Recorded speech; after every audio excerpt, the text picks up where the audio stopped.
Meet Mark Todd, aka the Cheese Dude, a culinary consultant in wine and cheese for over 2 decades. Mark's insatiable love of the old vino brought him eventually to the Sonoma County wine country, where he was introduced to the wonderful world of cheeses. The rest, as they say, is gastronomic history. The Cheese Dude came about, actually, I was called that before I called myself that, because I've been teaching cheese for about 20 years now. And when I would show up to do cheese events, people would say, "Oh, hey, it's that Cheese Dude." And I'm like, okay, well, I guess that's gonna stick. So I became the Cheese Dude. Recently, Mark was in Malaysia for a flying visit, appearing as a consultant for the California Milk Advisory Board at a pizza cheese training seminar held at Taylor's Lakeside campus in Subang, where he shared his vast knowledge of the cheese and pizza industry and conducted a special pizza demo to interested attendees. Historically, cheese and the Asian palate do not go together all that well. Unaccustomed to its taste, Asians have tended to approach cheese with extreme caution. That said, Todd has had some surprising discoveries during his frequent visits to Asia. Over the past 5 years that I've been coming to Asia, it's absolutely surprised me the cheeses that they tend to gravitate towards. Smoked mozzarella seems to be the very favorite cheese in Asia. Every place that I introduce it, when I do tastings, it's usually the #1 or at most #2 favorite cheese in the whole room. When I make pizzas with it, they just love the flavor of that smoked mozzarella. In general, the first cheeses people are going to be introduced to are things like mozzarella. Regular, basic, part-skim mozzarella on a pizza. Some of the other mild cheeses that are really good steps in are Monterey Jack. Monterey Jack is a really high moisture, high fat cheese that has a great mouthfeel to it. And it picks up flavors quickly. So there's a lot of flavored Monterey Jack. That seems to be a very popular cheese over here. When you put hot peppers in a Jack cheese, the Asian market seems to very much like that because they're used to eating hot chili peppers. And so if you can add those into your cheese, you've already got something they're familiar with. So that's a good one. But in general, mild cheeses are your first step. Havarti, Monterey Jack, mild cheddar, things like that.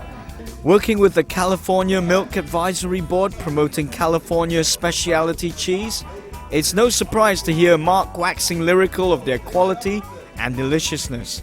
So what is it about Californian cheeses that would appeal to the Asian market? Well, one of the things that sets California cheese apart, as I said, is the consistency of the cooking in it. When you cook with California cheese, the cheese that we have designed to go on a pizza is going to cook the same every day, all the time. One of the problems that you have with cheeses from places like New Zealand and Australia, which make great cheeses, but their milk changes seasonally because the cows are eating fresh grass and out in the pasture. Well, as the season progresses, what's growing is different, how much of what types of grasses are different, and so the milk will change every day. It's very difficult to make a very consistent cooking product with a basic ingredient that's changing every day. Despite having to leave straight for the airport immediately after our interview, Mark found the time for a bit of myth busting. So wine and cheese go hand in hand, right? Wrong. One of the misnomers in cheese, or the common misunderstandings, is that cheese and wine is a natural pair. It really isn't. If I stacked 100 cheeses on a table and put 100 different wines, you'd be hard-pressed to find a couple of dozen pairings that were really outstanding. If you think about the history of cheese, cheese grew up mostly in Europe. It was made by the farm wives all around Europe. The farm wives made beer because beer didn't kill you like the water in the well downtown did. They would make bread and they would make cheese. Those products have grown up together for 7,000 years in Europe. Beer and cheese is a much more natural combination than wine and cheese is actually. Wine throughout history has been the drink of the rich. Beer has been the drink of the masses. And the masses in Europe have always eaten cheese. So beer and cheese, if I put 100 beers and cheese, you'd probably find 90 that were pretty good. And the last word on Californian cheeses from the Cheese Dude? As a person, anytime you want to learn about a foodstuff, the only way to really learn about it is twofold. Read, eat. You can read about cheeses all you want and it'll give you an idea of it. But the only way to really know them is put them here. And so what I recommend people do is get together with a group of friends. I have a wine tasting group, I have cheese tasting groups. You get together and blind taste product. And if you blind taste them, say cheddars. Today we're going to taste cheddar. Well, go down to the most upscale grocery you can find here and buy every different style of cheddar you can find.